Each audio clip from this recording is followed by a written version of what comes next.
What if the world before the Great Flood was completely different from anything we know today? Long before recorded history, vast landscapes stretched across regions now hidden beneath the sea. Ancient animals roamed forgotten continents, mysterious human cultures may have thrived, and entire worlds disappeared beneath rising waters. Tonight we journey back into a lost age buried by time, catastrophe and legend. Before we begin, make sure to like this video, subscribe to the channel, and join us for more fascinating journeys into humanity's forgotten past. Now let us step into the lost world before the Great Flood. The world is quiet beneath the waves. Far from any shoreline, beneath shipping lanes crossed every day by cargo vessels and fishing boats, beneath grey northern seas and warm tropical waters alike, entire landscapes lie hidden in darkness. There are river valleys down there. There are hills, forests, long vanished ancient lakes and plains where people once walked. There are places where animals grazed, where hunters followed tracks through grasslands, where families gathered round fires while looking across horizons that no longer exist. Today those places belong to the ocean. For thousands of years people have told stories about a great flood. The details differ from one culture to another. Some describe divine punishment. Others speak of survival renewal or the fragile relationship between humanity and nature. In ancient Mesopotamia, flood stories appear in some of the earliest known written texts. Similar traditions emerge in parts of Asia, Europe, Oceania, Africa, and the Americas. The names change, the characters change, the meanings change. Yet a recurring image remains surprisingly familiar, a world transformed by rising water. The persistence of these stories has fascinated generations of scholars. Some view them primarily as religious narratives. Others see them as cultural memories shaped by real environmental events. The evidence remains incomplete, and no single explanation fully accounts for every flood tradition. Yet over the past century, archaeology, geology, paleoclimatology, and underwater exploration have revealed something remarkable. Long before the earliest cities rose from river valleys, before pyramids, empires, and written history, there truly was a different world. Not a lost civilization possessing impossible technology. Not a forgotten global empire. The scientific evidence supports neither idea. Instead, what emerges from the record is something arguably more fascinating, a vast and very real human world that existed during a time when coastlines were radically different from those of today. The modern map of Earth feels permanent. Continents appear fixed. Oceans seem eternal. Yet coastlines are among the most temporary features on the planet. They advance and retreat. They shift over centuries and millennia. They respond to changing climates, rising seas, and geological forces operating across immense spans of time. What appears permanent from the perspective of a single lifetime often proves fleeting when viewed across thousands of years.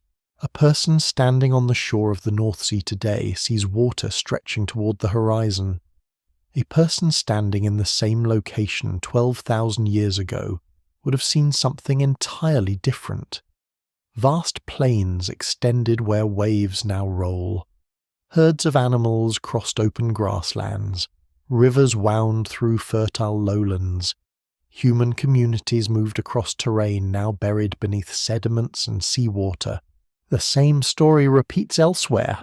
The Persian Gulf was once a broad basin crossed by rivers. Parts of Southeast Asia formed an enormous connected landscape. Coastlines around Australia stretched far beyond their modern limits.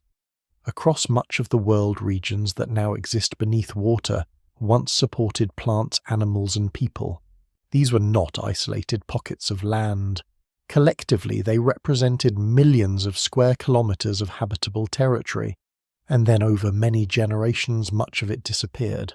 Before we go deeper, take a moment to like the video and subscribe if this is the kind of history and mystery you enjoy.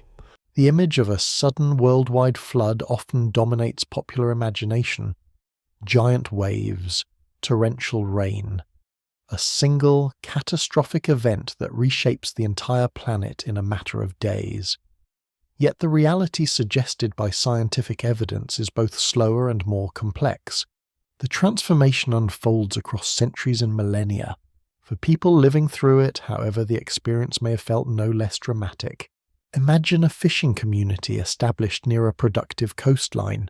Generations grow up beside familiar waters, children become parents, parents become grandparents.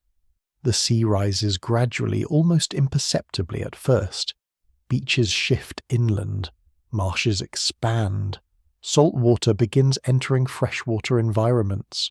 No single year seems extraordinary, yet after several centuries landmarks disappear. Hunting grounds shrink, villages relocate, ancient pathways vanish beneath water, sacred places become inaccessible, entire communities move inland. Eventually, descendants inherit stories about lands their ancestors once knew. Over enough time, memory and myth begin to intertwine. What survives in the record suggests that human beings witnessed some of the most dramatic environmental changes experienced by our species since its emergence. The people who lived at the end of the last ice age occupied a world in transition. Massive climatic shifts altered ecosystems across continents. Temperatures changed, glaciers retreated, rivers reorganized themselves, sea levels climbed relentlessly upward. The process did not affect every region equally. Some areas transformed slowly, others experienced sudden and devastating events.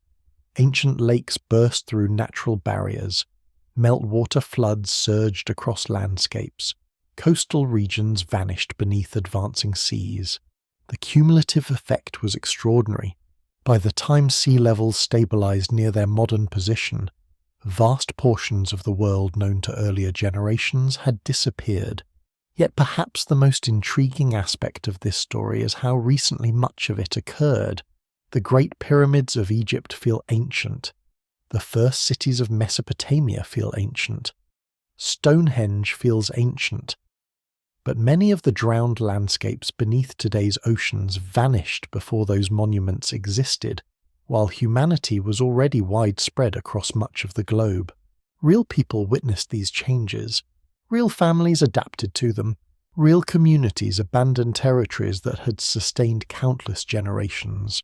For much of human history, however, nobody knew these lost worlds had existed. Ancient coastlines remained hidden beneath the sea. Evidence lay buried beneath sediments. Archaeological sites rested beyond the reach of traditional excavation. Only in recent decades have scientists begun piecing together the full scale of what was lost. Fishermen occasionally hauled unexpected objects from the seafloor. Ancient bones appeared in dredging operations. Stone tools emerged from underwater deposits. Advances in sonar mapping revealed drowned river systems, submerged valleys, and landscapes preserved beneath layers of sediment. Each discovery added another fragment to an increasingly astonishing picture. The oceans were not simply covering empty ground. In many places they concealed chapters of human history. As researchers reconstructed ancient environments, a profound realization emerged. The world inherited by modern civilization represents only one version of Earth. It is not the world that shaped many early human populations. It is the successor to an older landscape, one that existed during colder climates and lower seas. That forgotten geography influenced migration routes, hunting territories, cultural connections, and the distribution of entire ecosystems. Its disappearance altered the course of human history. Yet to understand how this lost world came into existence, it is necessary to travel much further back into an age when ice dominated vast portions of the planet, when sea levels stood dramatically lower than today, and when some of the largest glaciers Earth has seen since the dawn of civilization stretched across entire regions. The flood story does not begin with water. It begins with ice. The lost world exists because water is capable of changing form. That simple fact lies at the heart of one of the greatest transformations in human history. Today the oceans contain most of Earth's unfrozen water. Their shorelines define continents and shape maps. Yet there are times in the planet's history when enormous amounts of that water become locked away on land. Snow accumulates year after year, ice sheets grow thicker, glaciers expand across mountains and plains, sea levels fall because vast quantities of water are no longer in the oceans. The world before the Great Flood emerges during one of those times. To understand it, it is necessary to enter the final stages of the last ice age, a period that reaches its greatest extent roughly 20,000 years ago. At that moment, much of the northern hemisphere looks profoundly different from the modern world. Ice dominates the landscape. Across northern North America, colossal ice sheets cover millions of square kilometers. In some places, the ice is several kilometers thick. Entire mountain ranges disappear beneath frozen masses. Vast regions that today support forests, cities' highways, and farmland lie buried under white expanses stretching beyond the horizon. Northern Europe experiences a similar transformation. Scandinavia sits beneath immense ice sheets. Glaciers extend across large portions of the continent. The weight of the ice is so enormous that it physically depresses the Earth's crust. The planet itself bends beneath the burden. Farther south, life continues, but under conditions very different from those familiar today. Temperatures are cooler, weather patterns shift, ecosystems reorganize themselves, forests retreat from some regions while grasslands expand across others. The world is neither uniformly frozen nor uniformly hostile. In fact, many of the areas that later become submerged beneath rising seas are among the most productive environments available to human populations. One of the most surprising aspects of the Ice Age world is how much larger the continents appear. Sea levels during the peak of the last Ice Age stand approximately 120 meters lower than today. The difference is enormous. Coastlines extend far beyond their modern positions. Continental shelves that now lie underwater become dry land. Modern maps begin to lose their meaning. Britain is not an island. Australia is larger. Many Indonesian islands are connected. The distance between some landmasses shrinks dramatically. In places, people can travel across territories that would later require boats or ships. What appears today as open ocean often exists as plains, river valleys, marshes, and grasslands. These exposed landscapes form the foundation of the lost world. For human populations, the advantages are significant. Continental shelves tend to be relatively flat and fertile. Rivers cross them. Wildlife gathers there. Coastal environments offer diverse food sources.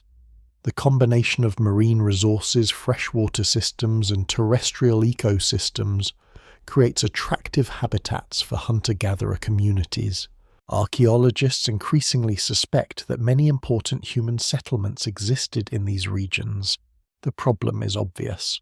Most of those places now lie underwater.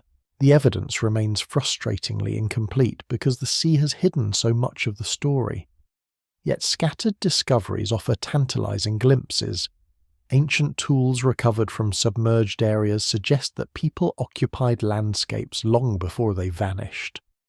Fossil remains reveal environments populated by animals that no longer inhabit those regions. What survives hints at a world far richer and more extensive than once imagined. The Ice Age itself is not a single unchanging period. Climate fluctuates repeatedly. Temperatures rise and fall. Glaciers advance and retreat.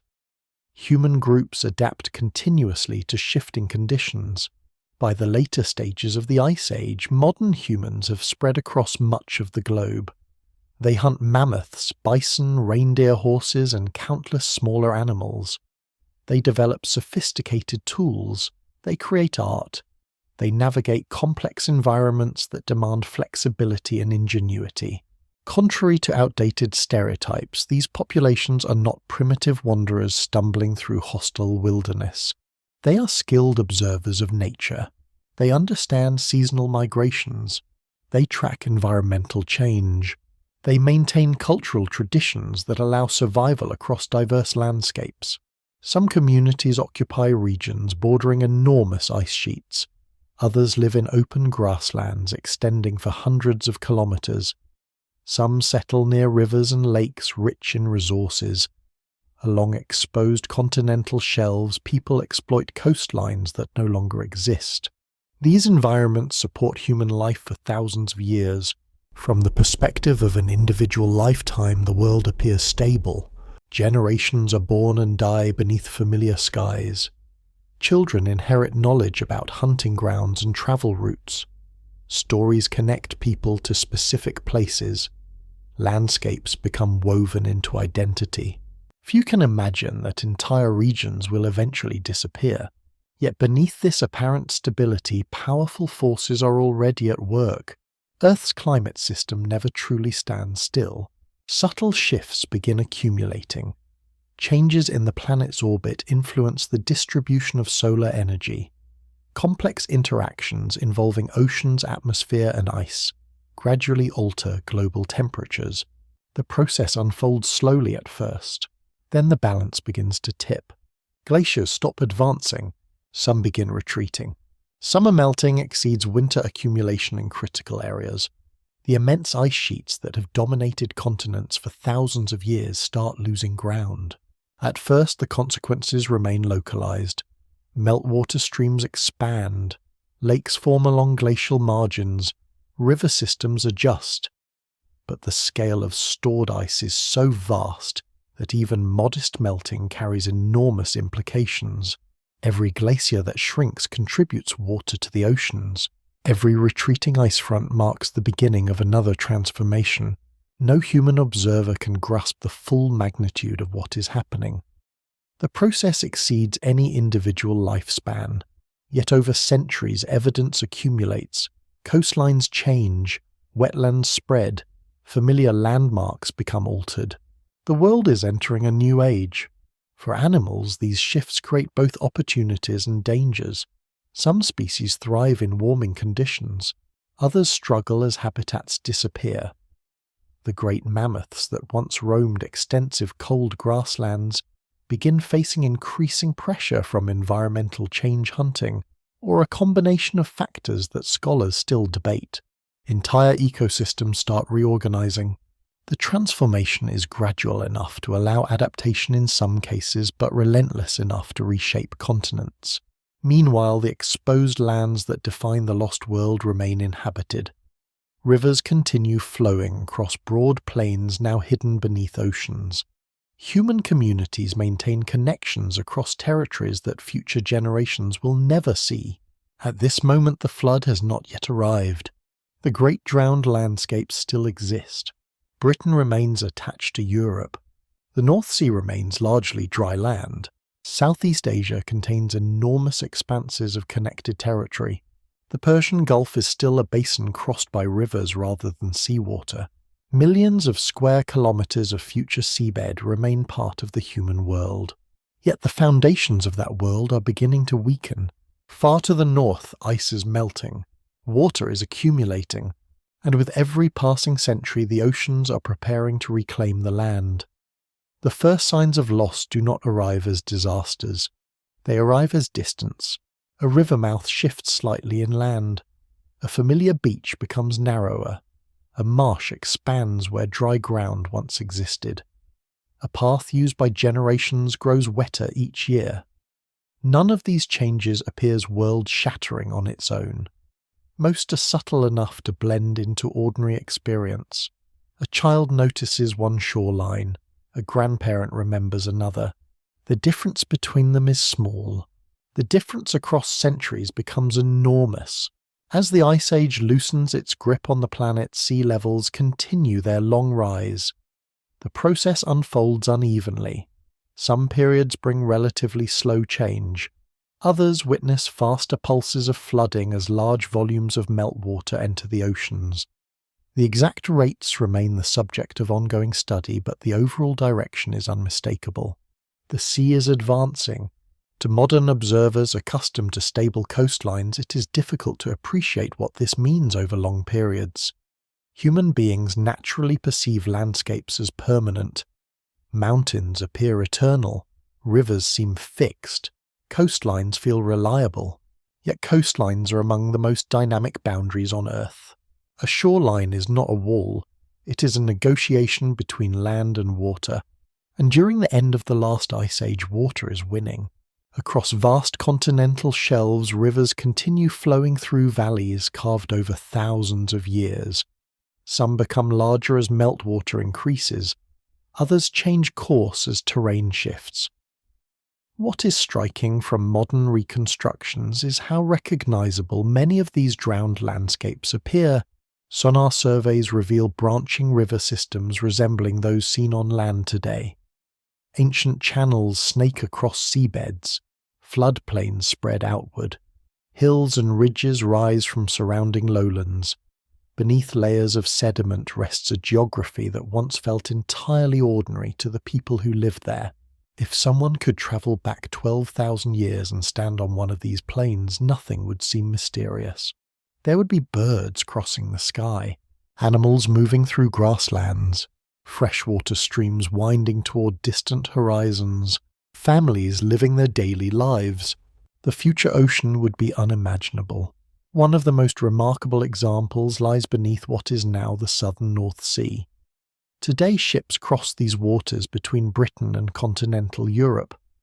Beneath them rests evidence of a lost landscape that researchers later named Doggerland.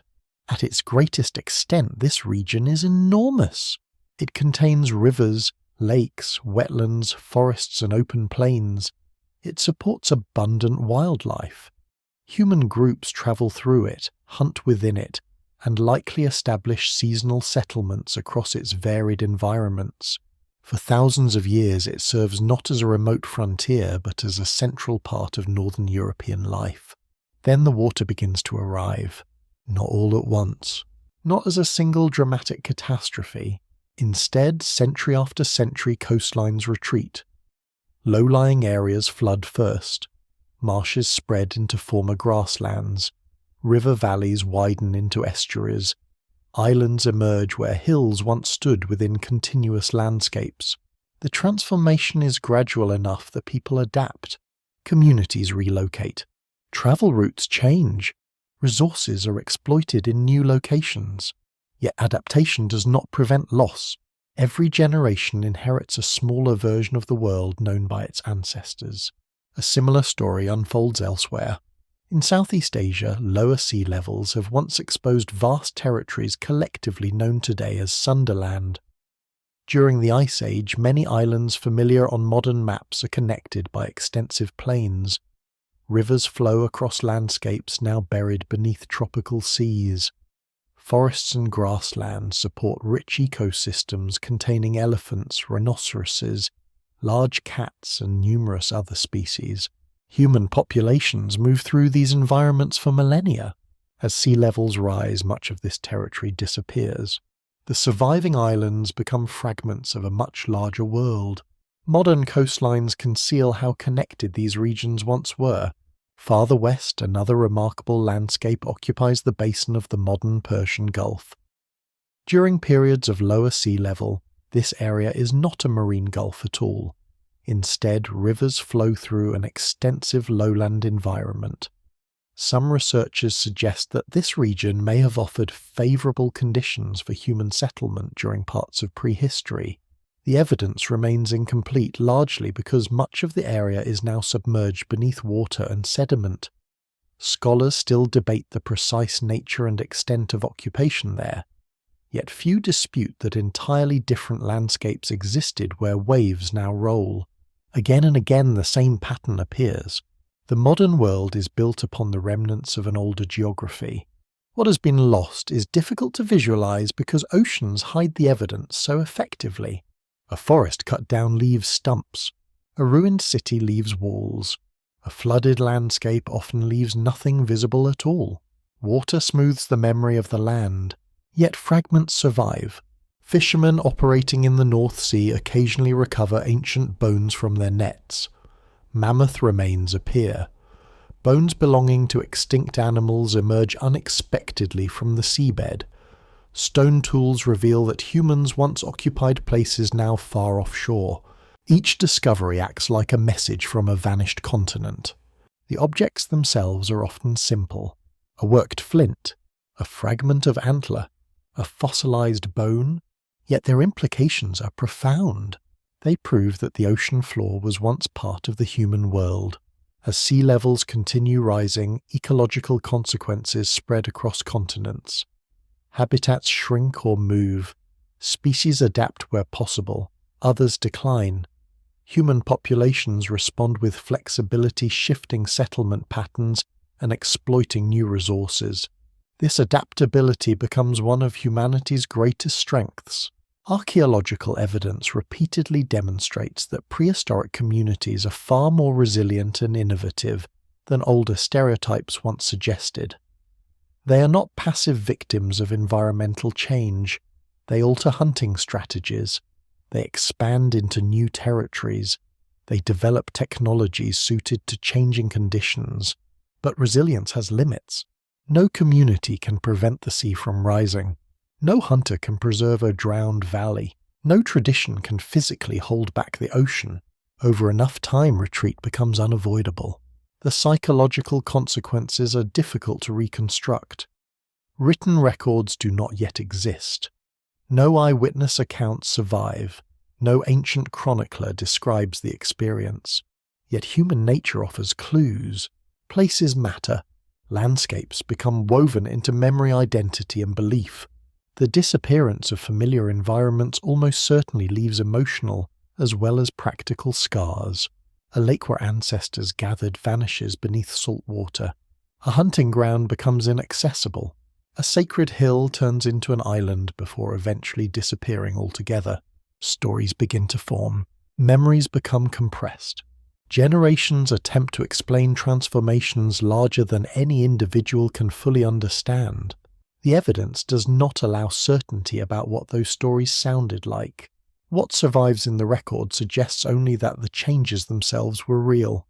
Entire worlds were shrinking, and the pace of change was beginning to accelerate. Far to the north, ice sheets continue melting. Vast reservoirs of frozen water that have dominated the landscape for thousands of years are becoming unstable. Rivers swell with runoff. Glacial lakes grow larger behind natural barriers of rock, sediment, and ice. Some of those barriers will not hold forever. The slow flood that has already begun is about to encounter something even more powerful. Moments when unimaginable volumes of water are released with astonishing force. Moments capable of reshaping entire regions. Moments whose echoes may survive in human memory long after the waters recede. The lost world is often imagined as a place of constant struggle, a harsh landscape where revival consumes every waking moment. Ice Age environments certainly present dangers. Winters can be severe. Weather can change rapidly. Large predators share the land with human communities. Yet this image, while containing some truth, misses a deeper reality. Many of the regions later claimed by the sea are surprisingly rich. The end of the Ice Age world is not defined solely by cold. It is defined by abundance. Across exposed continental shelves, broad river systems create fertile corridors. Seasonal migrations bring herds of animals through predictable routes. Wetlands teem with birds and fish. Forest edges provide shelter fuel and raw materials. Human groups move through environments, offering an extraordinary variety of resources. In some respects, these drowned landscapes may rank among the most attractive habitats available to prehistoric populations. This realization has transformed the way archaeologists think about the ancient past. For generations, much research focused on surviving land because that was where evidence could be found. Excavations uncovered caves, hilltops, river terraces, and upland campsites. The resulting picture of prehistory was inevitably incomplete. The most desirable locations are often the very places that no longer exist. People throughout history tend to settle near water. Rivers provide transportation, food, and fresh drinking supplies. Coastlines offer abundant resources and opportunity for travel. Fertile lowlands support both wildlife and plant life. The same preferences likely influenced prehistoric communities. If that assumption is correct, many important settlements now lie beneath modern seas. The scale of the loss is difficult to overstate. Imagine attempting to reconstruct modern civilization after removing every major coastal city from the map. Entire chapters of history would disappear. Future archaeologists would struggle to understand patterns of trade migration and cultural development. Something similar may have happened with the prehistoric world. The ocean has concealed vast portions of the evidence. Yet enough remains to suggest a vibrant and interconnected human landscape. Across Europe, hunter-gatherer groups navigate territories that extend far beyond modern coastlines. They understand seasonal rhythms with remarkable sophistication. Certain animals appear during specific times of year. Fish move through rivers according to predictable patterns. Plants become available at particular moments in the annual cycle. Knowledge accumulates over generations. Survival depends not only on strength or luck, but on information. Communities pass down detailed understandings of landscapes, weather patterns, animal behavior, and travel routes. This accumulated knowledge becomes one of humanity's most valuable resources. A person living in the drowned plains of the North Sea 10,000 years ago may know every river crossing for hundreds of kilometers. They may recognize subtle environmental signs invisible to modern observers. They may understand precisely when fish gather in certain waters, or when migrating animals pass through a particular valley. Such expertise is the product of long familiarity with a stable homeland, and that homeland still exists for now. Elsewhere, vast territories support equally complex relationships between people and environment. In Sunderland, tropical ecosystems provide resources very different from those available in Northern Europe. Dense forests, rivers, wetlands, and coastal habitats create rich opportunities for human occupation. The animal communities are equally diverse. Large mammals move through landscapes that are now fragmented into islands. Rivers connect distant regions. Ecological zones blend across broad lowlands that later disappear beneath rising seas. The result is a world far more interconnected than modern geography might suggest. Even Australia occupies a different position within this ancient landscape. During periods of lower sea level, Australia, Tasmania, and New Guinea form a larger combined landmass often called Sahul. Although waterways still separate parts of the region, the overall geography differs dramatically from what exists today. Human populations adapt to these conditions and spread across environments ranging from tropical forests to arid interior regions. Everywhere, people are responding to changing circumstances. The climate continues warming. The seas continue rising. Yet life goes on. This is one of the most important realities of the lost world. Environmental transformation does not instantly destroy human societies. Most changes unfold slowly enough to permit adaptation. Communities relocate camps, travel routes shift, resource strategies evolve. The story is not one of sudden collapse. It is one of persistent adjustment. That adjustment, however, comes at a cost. Each generation inherits a landscape slightly altered from the one known by its ancestors. At first, these differences may seem manageable. A marsh expands, a shoreline retreats, a river changes course, but over centuries the cumulative effect becomes impossible to ignore. The map itself is changing. Some regions lose only narrow strips of land. Others experience much more dramatic transformations. Low-lying plains begin disappearing beneath advancing waters. Former valleys become estuaries. Lakes merge with the sea. Coastal forests die as saltwater infiltrates their roots. Entire ecosystems shift position. Archaeological evidence from various parts of the world reveals that people repeatedly move in response to these environmental pressures. The details differ from region to region, but the broader pattern remains consistent. Humans are mobile. Humans are adaptable. Humans survive. Yet survival often requires abandoning places of immense significance. Modern societies sometimes underestimate the emotional power of such loss. People form deep attachments to landscapes. Familiar landmarks become part of personal and collective identity. Rivers, hills, forests, and coastlines are not merely physical features, they are woven into memory. The disappearance of a homeland affects more than economics. It affects culture. It affects belief. It affects the stories people tell about themselves. Scholars still debate how deeply environmental change influenced the myths and traditions that later emerged in various parts of the world. Direct connections are difficult to prove. Oral traditions evolve over time. Historical memories become reshaped through generations of retelling. The evidence remains incomplete. Yet it would be surprising if transformations on this scale left no mark on human imagination.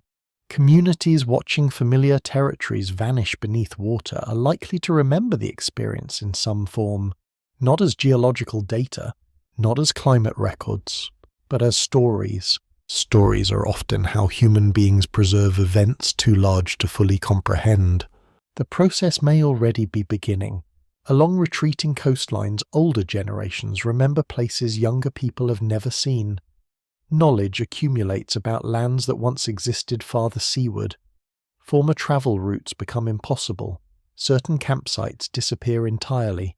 Memory starts extending beyond visible reality. The world known through experience becomes larger than the world that still survives. Meanwhile, the forces driving these changes continue intensifying. Massive ice sheets farther north are retreating faster. Glacial lakes are expanding. Meltwater volumes increase. Geological systems that have remained relatively stable for centuries are approaching critical thresholds. The people living on vulnerable coastlines cannot know it. The hunters crossing grassy plains cannot know it. The families following rivers toward the sea cannot know it. But some of the greatest floods of the post-Ice Age world are drawing closer. The long transformation of the coastlines is about to be joined by events capable of releasing astonishing quantities of water in remarkably short periods of time. And when those events arrive, they will reshape not only landscapes, but the future course of human history itself. For thousands of years, the melting of the great ice sheets follows a pattern that is powerful yet relatively predictable. Ice retreats. Rivers carry meltwater toward the sea. Coastlines slowly migrate inland. Human communities adapt as best they can. The transformation is immense, but it remains gradual enough that life continues. Then at certain moments the pace changes. The Earth does not always transform in steady increments. Sometimes it lurches. Sometimes forces that have been building quietly for centuries suddenly unleash themselves. Across the northern continents, enormous glacial lakes form along the margins of retreating ice sheets. These lakes are unlike anything most people encounter today. Some are larger than modern inland seas. They contain astonishing quantities of water trapped behind barriers made of ice sediment or rock. From a distance they appear permanent. In reality, many exist in a state of precarious balance. A wall of ice may hold back thousands of cubic kilometers of water.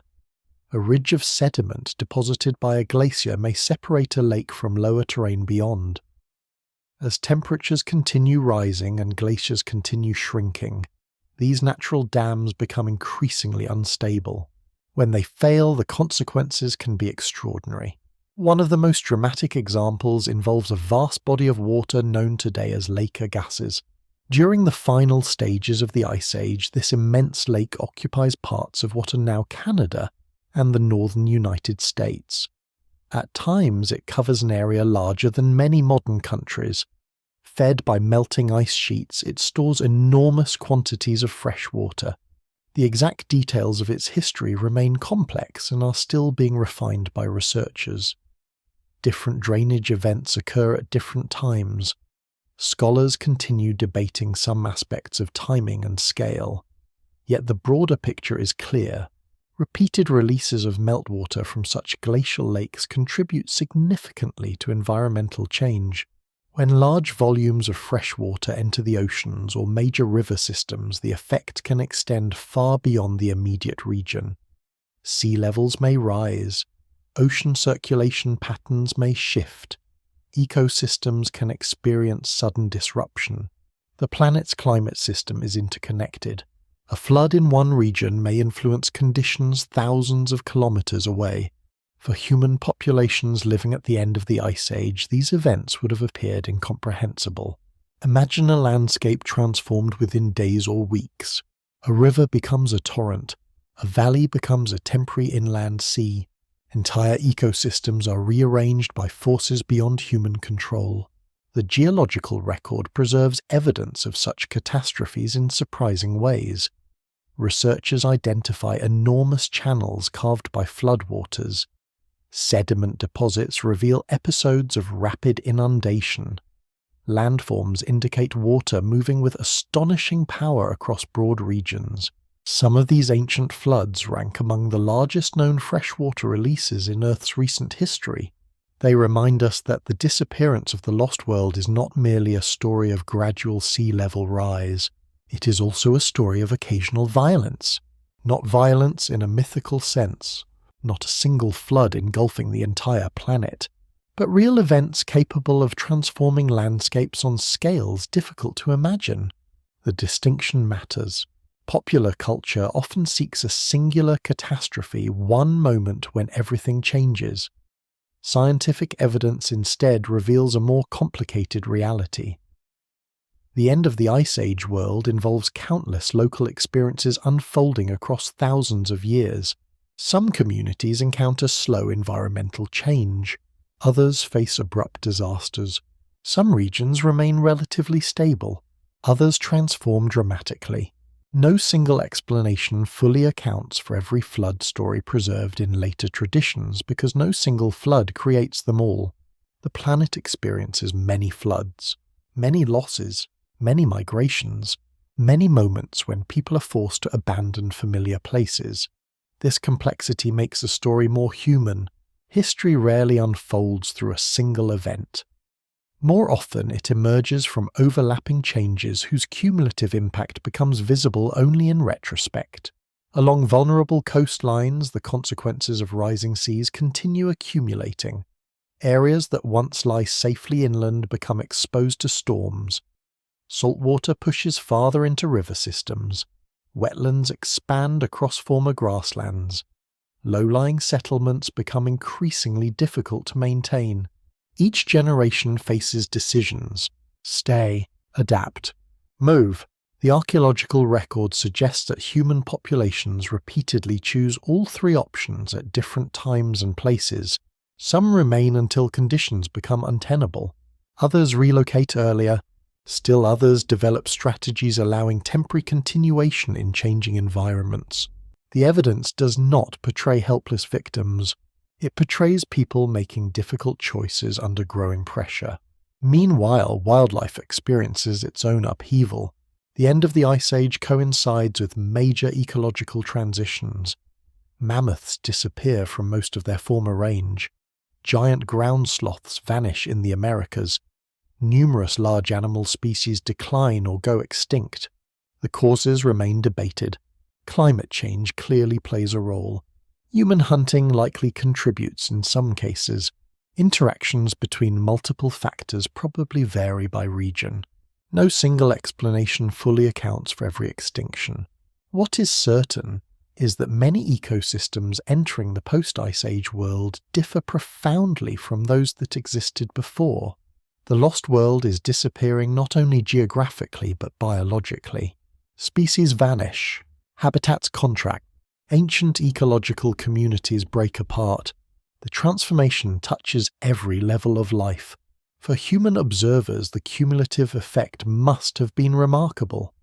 Within the span of many generations, familiar landscapes change, coastlines retreat, animal populations shift, and climatic conditions evolve. The world inherited from ancestors becomes increasingly difficult to recognize. And yet the greatest symbolic power of these events may lie in something surprisingly simple. Water keeps moving inland, no matter how people adapt. No matter how carefully they plan, no matter how resilient they become, the sea continues advancing. It is relentless because it operates on a scale beyond human influence. A family may rebuild a camp farther from the coast. A community may relocate to higher ground. A migration may open new opportunities elsewhere. But the old land is still lost. Once submerged, it rarely returns. Generations later, descendants may know that certain places once existed beyond the horizon. They may hear stories of distant plains, ancient rivers, or vanished hunting grounds. Yet those places can no longer be visited. Memory becomes the final refuge of the landscape. In some regions, however, memory may soon receive an even stronger imprint. Not from slow change, not from gradual retreat, but from sudden catastrophe.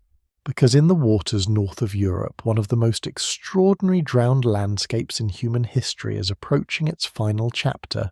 A land of rivers, forests, marshes, and open plains that has connected entire populations for thousands of years is becoming smaller with every century. Its people have already witnessed generations of retreat. Its coastlines have already been transformed, yet a final blow may still await. A disaster originating beneath the sea itself. A colossal event whose traces remain visible today, and whose shock waves may have reached some of the last inhabitants of the vanished world. By the time the great northern plains begin approaching their final centuries above water, the landscape has already endured thousands of years of change.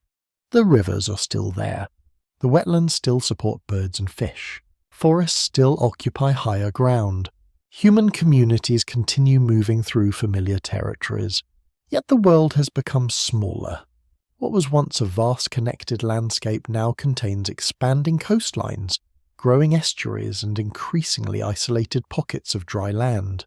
The transformation is especially dramatic in the region modern researchers call Doggerland. Today the name belongs to a submerged area beneath the North Sea. Thousands of years ago, however, it refers to one of the largest and most important landscapes in northwestern Europe.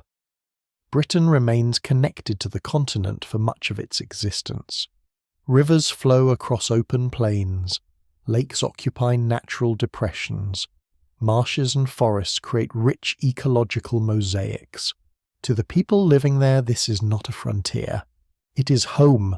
For generations, Doggerland provides access to abundant resources. Fish fill rivers and coastal waters. Herds move through open country. Wetlands attract birds in extraordinary numbers. Diverse environments lie within relatively short distances of one another. Archaeologists increasingly view such landscapes as ideal settings for prehistoric communities. The irony is difficult to ignore. The places most attractive for human settlement often become the places most vulnerable to rising seas. As the millennia pass, Doggerland steadily contracts. Low-lying regions disappear first. Former valleys become tidal channels. Shallow basins transform into lagoons. The sea reaches farther inland each century. Yet the process remains slow enough that people adapt. Human populations have already spent generations responding to environmental change. Mobility is part of their survival strategy. Communities relocate when necessary. Knowledge spreads along social networks. New opportunities emerge even as old territories vanish.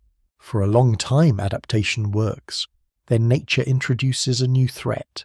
Not from rising water alone. From geological instability beneath the ocean floor. Off the coast of present-day Norway lies evidence of one of the largest submarine landslides known in Earth's recent history. Modern scientists call it the Storegga Slide. The event occurs roughly 8,000 years ago. Even today its scale is astonishing. Enormous volumes of sediment collapse from the continental shelf and plunge into deeper waters. The landslide affects an area larger than many countries. The displaced material generates powerful tsunami waves that radiate across parts of the North Atlantic. The exact heights of those waves vary from place to place. Researchers continue refining estimates through geological evidence and computer modeling. Conditions differ depending on local coastlines and underwater topography. What remains beyond serious dispute is that the event is immense. The tsunami reaches multiple regions. Evidence appears along the coasts of Norway, Scotland, and elsewhere around the North Sea. Sand deposits found far inland indicate powerful waves sweeping across coastal landscapes. For communities living near vulnerable shorelines, the experience must have been terrifying. Unlike the slow rise of the sea, a tsunami offers little warning. One moment life proceeds normally. Soon afterward, walls of water surge inland. Coastlines are overwhelmed. Settlements may be destroyed. People have little time to react. Whether the Strega tsunami alone finally destroys Doggerland remains debated. The evidence suggests a more nuanced picture. Much of the region is already shrinking because of rising sea levels. Large areas may have become marshy, fragmented, or partially submerged before the tsunami occurs. Scholars still debate the precise sequence of events. No single explanation fully accounts for every aspect of Doggerland's disappearance. Yet many researchers believe the tsunami delivers a devastating blow to an already vulnerable landscape. If so, the story becomes one of both gradual and sudden catastrophe. Thousands of years of environmental pressure culminate in a dramatic geological event. The combination proves fatal. Eventually, the remaining land disappears beneath the sea. The connection between Britain and mainland Europe is severed. The map of northwestern Europe assumes a form more recognizable today. A world that had existed for millennia is gone. The loss is so complete that later civilizations have no direct memory of the landscape itself. For thousands of years, Doggerland remains hidden beneath the North Sea. Its rivers vanish. Its forests vanish. Its campsites vanish. Only fragments survive. Ancient bones occasionally emerge from fishing nets. Stone tools are recovered from seabeds. Modern sonar reveals traces of drowned topography beneath layers of sediment. Slowly, scientists begin reconstructing the lost landscape.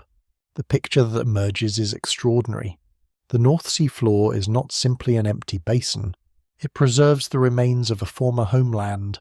This realization changes the way researchers think about prehistoric Europe. The traditional map of human settlement expands dramatically. Regions once considered peripheral become central. Migration routes are reconsidered. Human interactions appear more extensive than previously assumed. The drowned landscape forces history to grow larger, yet Doggerland is not unique. Around the world, countless submerged territories await discovery. Some are already known, others remain hidden beneath sediments beyond the reach of current technology. The oceans continue concealing enormous chapters of human history. What makes Doggerland particularly powerful is that its disappearance feels strangely familiar. The story contains elements that recur throughout human experience. Climate change alters environments. Communities adapt. Land is gradually lost. Then a sudden disaster accelerates existing trends. The sequence appears again and again across different eras. It appears in ancient river valleys. It appears in coastal societies. It appears in modern discussions about vulnerable shorelines. The details differ, but the underlying vulnerability remains remarkably consistent. Human beings build lives within landscapes that feel permanent. Nature eventually reminds them otherwise. For the people of Doggerland, the lesson arrives with unusual force. A homeland supporting generations vanishes beneath advancing waters. The change is not instantaneous, but it is irreversible. Once the sea claims the land, there is no return. The memory survives only through descendant stories and traces buried beneath the ocean floor. Or perhaps not even that, because one of the great mysteries surrounding the lost world concerns memory itself. Did these events leave echoes in later traditions? Did stories of drowning lands and advancing seas survive long enough to influence myths passed down across generations? Or are the flood legends that appear throughout the ancient world rooted in entirely different experiences? The answer is not simple. Yet as researchers look beyond northern Europe and towards some of the most famous flood traditions ever recorded, they encounter a possibility that remains both fascinating and controversial. The possibility that certain myths may preserve distant reflections of real environmental upheaval from humanity's deep past. The idea is tempting. A great flood occurs.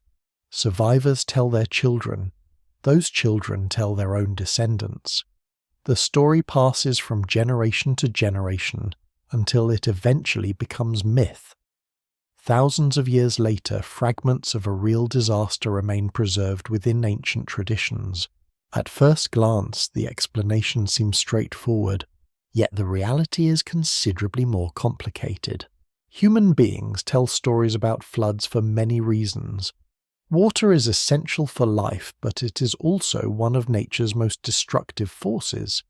Rivers overflow, storm surges devastate coastlines, tsunamis strike without warning.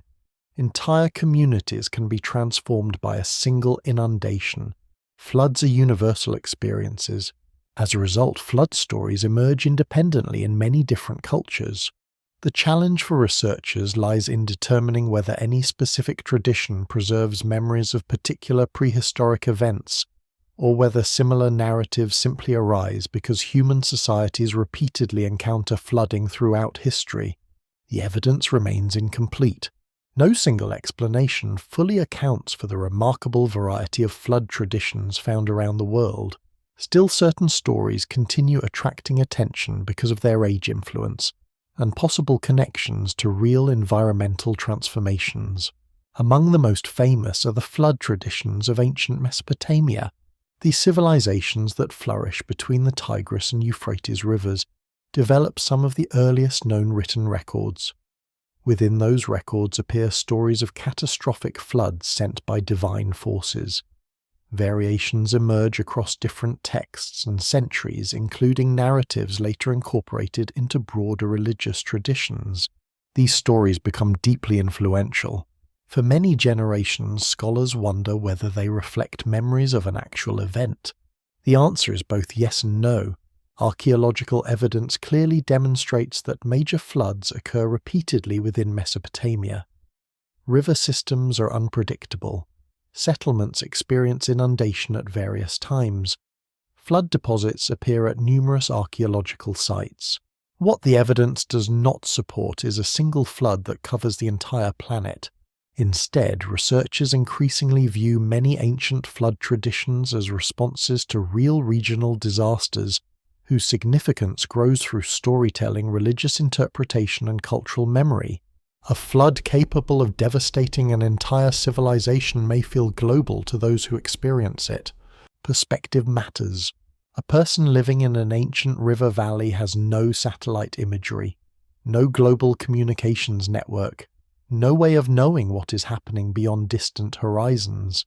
If every familiar settlement disappears beneath water, the catastrophe can easily seem universal. This understanding helps explain why flood myths often contain recognizable environmental elements, while also incorporating symbolic and spiritual themes. The stories are not geological reports. They are human attempts to make sense of overwhelming events. Yet some researchers have looked beyond Mesopotamia toward a different possibility. Perhaps certain myths preserve memories not merely of ordinary river floods, but of the dramatic environmental changes that accompany the end of the Ice Age. Perhaps somewhere within humanity's vast library of stories lie distant echoes of disappearing coastlines and drowned homelands. It is an intriguing idea. Proving it is another matter entirely.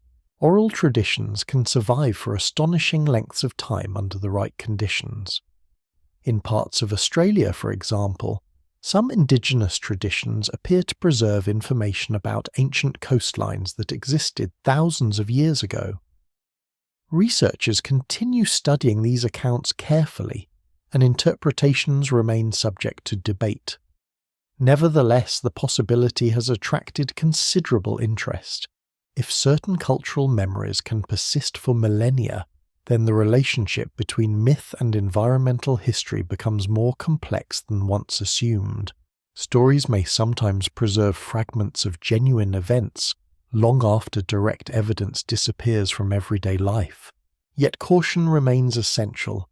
The temptation to connect every flood legend to a specific prehistoric catastrophe often exceeds the available evidence.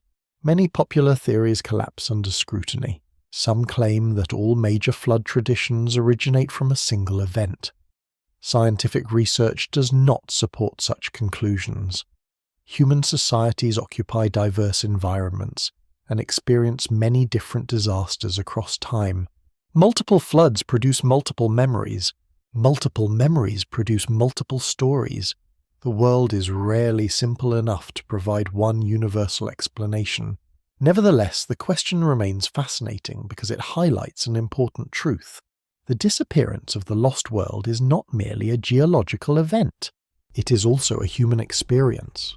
People witness coastlines retreating. People abandon territories. People adapt to changing environments. People remember. Whether those memories survive in recognizable form is often impossible to determine. Yet memory itself becomes a crucial part of the story. Consider what happens when a landscape begins disappearing over many generations. The oldest members of a community remember places farther seaward than younger individuals have ever seen. Travel routes described by grandparents become inaccessible. Fishing grounds move. Rivers change course. Knowledge begins separating from direct observation. Stories become bridges connecting the present to vanished places. At first, those stories may remain practical. They explain former coastlines. They describe ancient travel routes. They preserve information about resources or hazards. Over time, however, details shift. The narrative acquires symbolic meaning. Historical memory blends with cultural identity. What began as recollection gradually becomes tradition. Eventually, tradition becomes myth. The process does not require deliberate invention. It emerges naturally from generations attempting to preserve knowledge about a changing world. This possibility gains additional significance when viewed against the scale of post-Ice Age environmental transformation. Millions of square kilometers of habitable land disappear beneath rising seas. Entire ecosystems vanish. Migration routes change. Human populations reorganize themselves. Few events in prehistory rival this level of geographic change. The consequences likely extend far beyond immediate survival. They influence social networks. They alter patterns of movement. They reshape cultural landscapes. In some cases, they may even affect how communities understand their place within the world. Meanwhile, scientific discoveries continue revealing just how extensive these drowned territories truly are. Every decade brings improved mapping technologies. Underwater surveys uncover ancient river systems and submerged landforms. Archaeologists recover artifacts from locations once considered inaccessible. The hidden world beneath the oceans becomes increasingly visible. And as it does, another possibility begins attracting attention. Perhaps some of the most influential flood stories in history are not linked primarily to Northern Europe at all. Perhaps their origins lie closer to the ancient civilizations that later record them. This possibility leads researchers toward a body of water surrounded by some of the oldest centers of human civilization. A sea whose history remains the subject of one of the most famous and controversial flood debates ever proposed. A place where geology, archaeology, mythology, and speculation converge. The Black Sea. A region that, depending on which evidence one emphasizes, may represent either a compelling example of environmental transformation or a cautionary tale about how easily dramatic theories can outpace the available facts. The Black Sea occupies a unique position in the story of ancient floods. It lies between Europe and Asia, surrounded by regions that later become home to some of the world's most influential civilizations. For thousands of years, traders, farmers, sailors, and empires move around its shores. Long before those civilizations emerge, however, the basin experiences a complex environmental history that continues to fascinate researchers. Part of that fascination stems from a controversial hypothesis proposed in the late 20th century. According to one version of the idea, the Black Sea was once a much smaller freshwater lake separated from the Mediterranean by a natural barrier. Then, sometime after the end of the last ice age, rising sea levels in the Mediterranean allegedly breached that barrier. Seawater poured into the basin on a dramatic scale, rapidly flooding surrounding lands and displacing human populations. The theory captured public imagination almost immediately. It seemed to contain all the elements of a compelling story. A lost landscape, a catastrophic flood, human migration, possible connections to ancient legends. For some observers, it even appeared to offer a potential explanation for flood traditions that later emerged in the ancient Near East. Yet science rarely rewards simple narratives for long. As researchers gathered additional evidence, the picture became more complicated. The Black Sea undoubtedly experiences significant environmental changes during the post-Ice Age period. Sea levels rise, shorelines shift, water chemistry changes. Geological records reveal a dynamic and evolving system. What remains uncertain is exactly how those transformations unfold. Scholars continue debating key details. Some evidence suggests relatively rapid flooding events. Other findings support more gradual scenarios. Different datasets sometimes point toward different conclusions. As a result, no single explanation fully accounts for all available observations. The evidence remains incomplete. This uncertainty is important because it highlights how scientific understanding develops. Initial hypotheses generate excitement. New discoveries test those ideas. Some survive largely intact. Others require revision. Still others prove less dramatic than originally imagined. The Black Sea debate has followed precisely that path. Today, most researchers agree that major environmental changes occur within the region during the transition from the Ice Age world to the modern one. Beyond that broad consensus, questions remain. How quickly does flooding occur? How extensive are the affected landscapes? How large is the human impact? The answers continue evolving as new evidence emerges. What makes the discussion especially interesting is that it reflects a broader challenge facing the study of drowned worlds. The ocean does not preserve evidence in convenient ways. Archaeologists cannot simply walk across submerged plains and conduct traditional excavations. Research often depends on sonar mapping sediment cores, underwater surveys and occasional discoveries made during unrelated activities. Much of the record remains hidden. As a result, reconstruction requires patience. Small clues must be assembled into larger pictures. The process resembles the reconstruction of a shattered mirror from scattered fragments. Some pieces fit together neatly, others remain missing.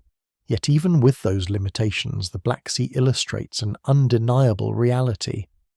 Landscapes around the world undergo dramatic transformation as the Ice Age ends.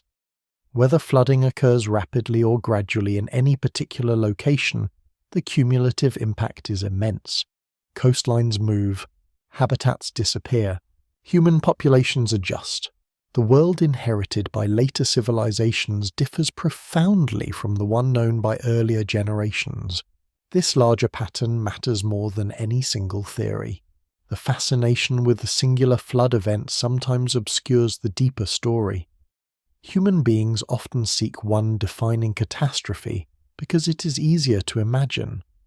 Reality is frequently more complex. The great flood of prehistory is not one flood.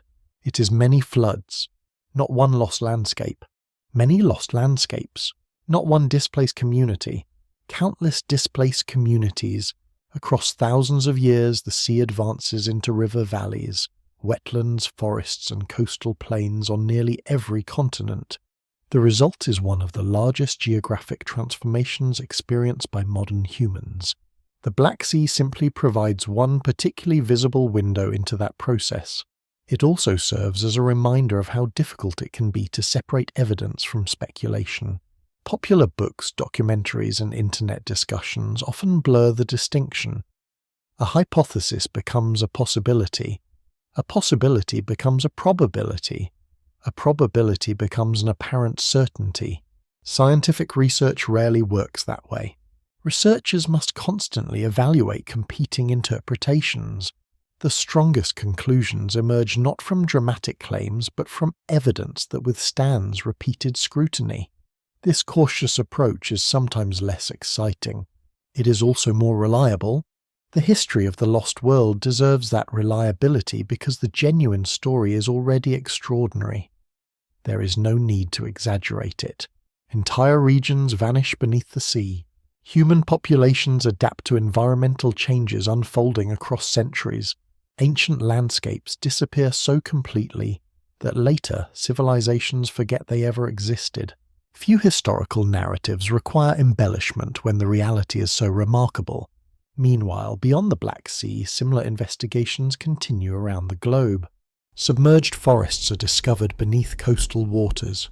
Ancient river channels appear on sonar maps. Stone tools emerge from seabeds. Each discovery adds another piece to the puzzle. Together they reveal that the modern shoreline is only the latest version of Earth's geography. Future generations may one day view today's coastlines as temporary as well. That possibility lends a subtle urgency to the study of ancient floods. The end of the Ice Age is not merely a historical curiosity. It represents a natural experiment in environmental change on a planetary scale. Researchers can observe how ecosystems respond. They can study migration patterns. They can investigate human resilience under conditions of prolonged transformation. The lessons extend far beyond prehistory. At the same time, the search for drowned landscapes continues producing surprises. Some discoveries confirm expectations. Others challenge long-held assumptions. Every improvement in underwater technology expands the range of what can be explored. What once seemed inaccessible gradually becomes visible. And nowhere is that more apparent than in the growing effort to locate actual traces of human life beneath the sea. Not myths, not legends, not speculation. Physical evidence. Tools left behind by forgotten communities. Ancient campsites buried beneath sediment. Artifacts resting on landscapes that have not seen daylight for thousands of years. The search is difficult. The discoveries are often fragmentary. Yet each recovered object strengthens an increasingly powerful conclusion. The world before the Great Flood was not imaginary. It was real, and scientists are only beginning to uncover how much of it still survives beneath the waves. For most of human history, the drowned world remained invisible. People sailed across seas without realizing that ancient river valleys lay beneath them.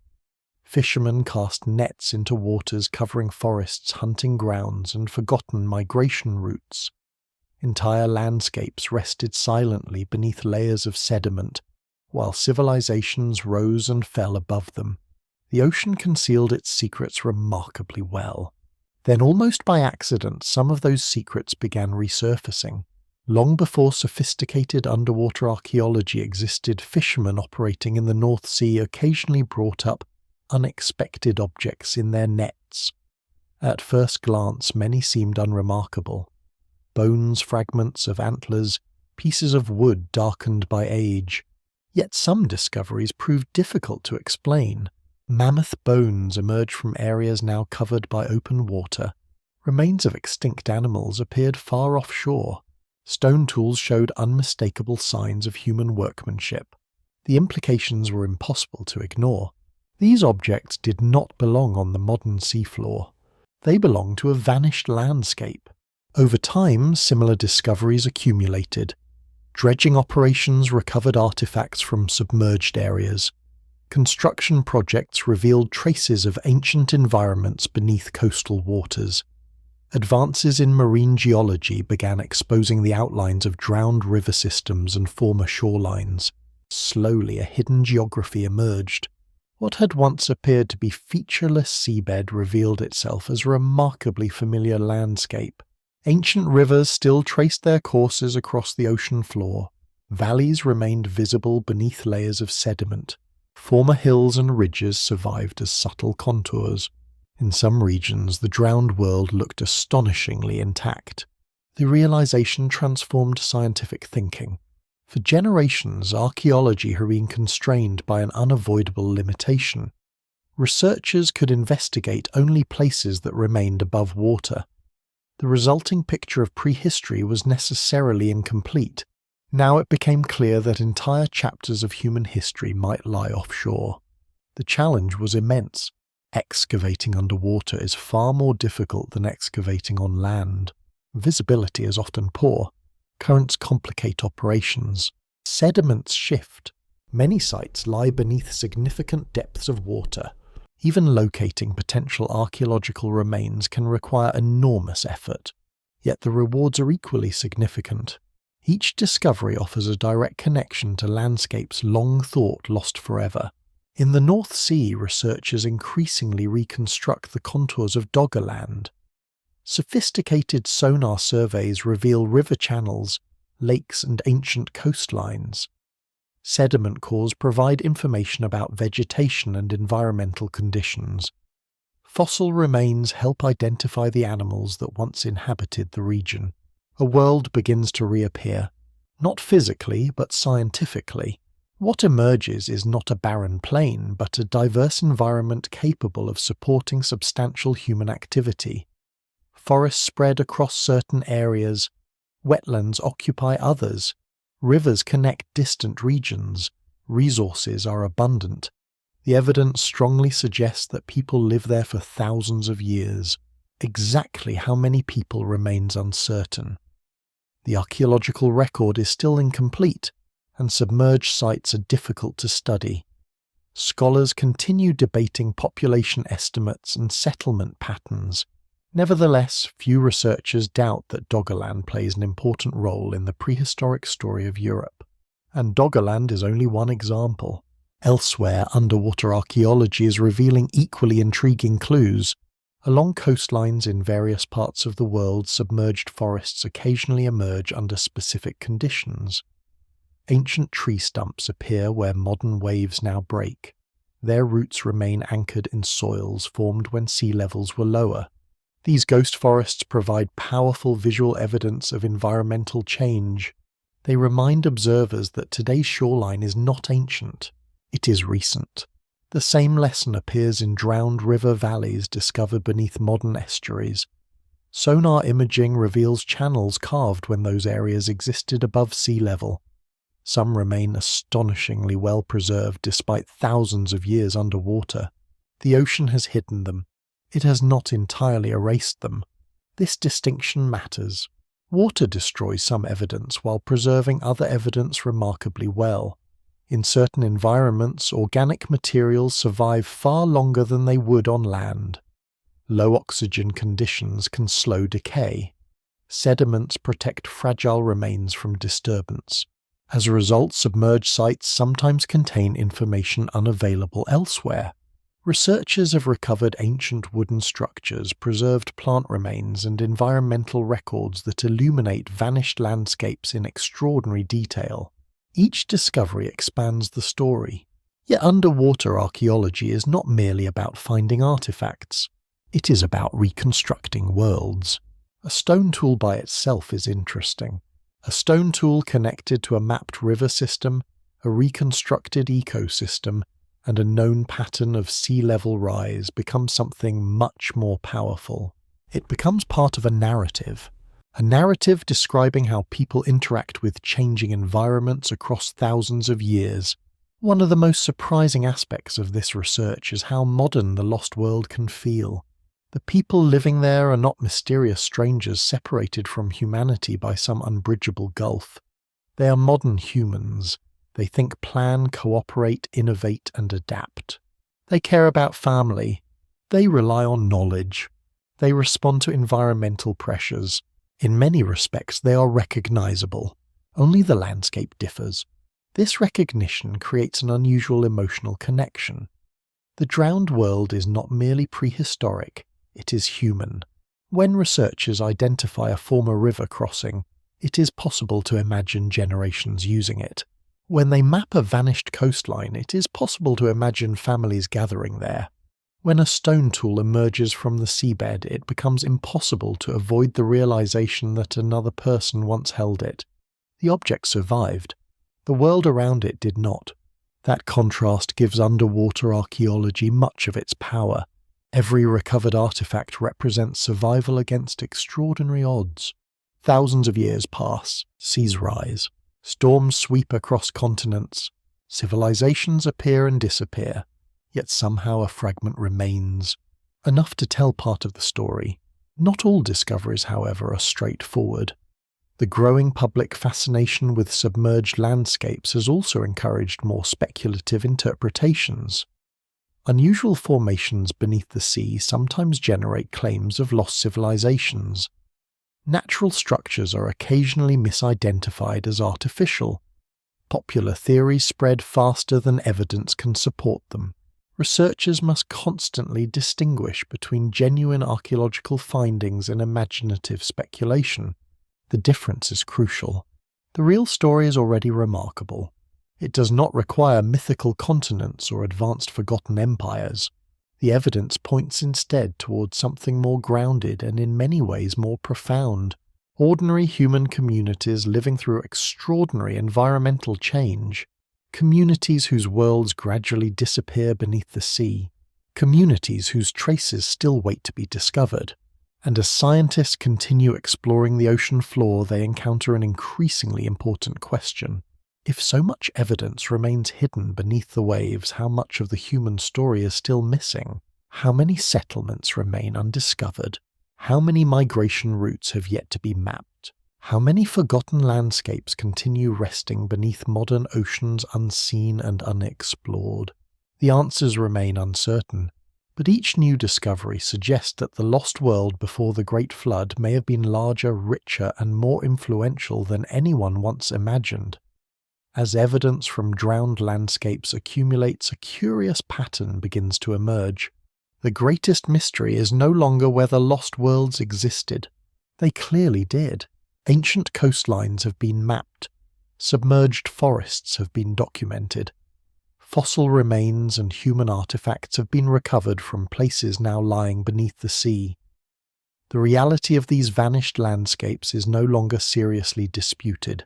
Instead, the mystery shifts towards something else. How much has been lost? The answer is surprisingly difficult to determine. Modern archaeology depends heavily on visibility. Researchers investigate places they can reach, survey, excavate, and document. Entire academic disciplines have developed around evidence preserved on dry land. The problem is that the end of the Ice Age removes enormous amounts of potentially important territory from that equation. Millions of square kilometers disappear beneath rising oceans. Many of those regions are exactly the kinds of environments human beings tend to favor. River mouths, coastal plains, wetlands rich in wildlife, protected bays, fertile lowlands. If prehistoric populations behave anything like later populations, such locations may contain some of the most significant archaeological sites ever created, yet most remain inaccessible. This realization has profound implications. The traditional story of human prehistory may be incomplete, not because researchers have misunderstood the evidence they possess, but because vast amounts of evidence have been hidden from view for thousands of years. Imagine attempting to reconstruct modern civilization while missing every major coastal city. Important conclusions would still be possible. Human history could still be studied, but countless details would remain invisible. Patterns of movement would appear distorted. Trade networks would be harder to understand. Population centers might be underestimated. Entire cultural connections could disappear from the record. The same challenge may affect our understanding of the prehistoric world. This possibility has inspired a growing effort to investigate submerged landscapes around the globe. Advances in sonar technology, underwater robotics, sediment analysis, and marine surveying are gradually expanding what researchers can see. Areas once considered unreachable become increasingly accessible. Ancient environments begin emerging from darkness. Some discoveries are modest, others are astonishing. In the waters surrounding Britain, detailed mapping has revealed increasingly complex images of Doggerland. Scientists can identify former river system lakes and topographic features with remarkable precision. Environmental samples provide clues about vegetation and climate. Together, these fragments allow researchers to reconstruct entire ecosystems. The results challenge older assumptions. Doggerland is not a marginal region occupied only occasionally by passing groups. Instead, it appears to have been an important landscape integrated into broader patterns of human activity across northern Europe. The drowned plains were part of the centre of the story, not the edge. Elsewhere, submerged archaeological sites continue reshaping understanding of ancient migration routes. Along various coastlines, evidence suggests that waterways and coastal environments play major roles in human movement. Rising seas later obscure portions of those pathways, making them difficult to trace using traditional methods. The ocean has hidden not only places but connections. Connections between communities, connections between regions, connections between different chapters of human history. Recovering those connections is one of the great scientific challenges of the 21st century, yet the search also reveals something humbling. For all the sophistication of modern technology, much of the drowned world remains unexplored. Researchers know where some submerged landscapes exist. They can map broad features. They can identify promising locations. But vast areas remain largely untouched. The scale is simply enormous. The continental shelves surrounding the world's continents cover millions of square kilometers. Investigating them thoroughly would require generations of work. Every survey raises new questions. Every discovery exposes additional mysteries. And sometimes those mysteries attract attention from beyond the scientific community. Stories of lost cities have always fascinated people. From the legend of Atlantis to tales of vanished kingdoms swallowed by the sea, the idea of submerged civilizations occupies a special place in human imagination. Whenever unusual structures appear underwater, speculation often follows. Could this be a forgotten city? Could this be evidence of an unknown civilization? Could this rewrite history? In most cases, the answer proves less dramatic than enthusiasts hope. Natural formations frequently resemble artificial structures. Geological processes create patterns that can appear surprisingly human-made. Images viewed without context are easily misinterpreted. Scientific investigation requires patience.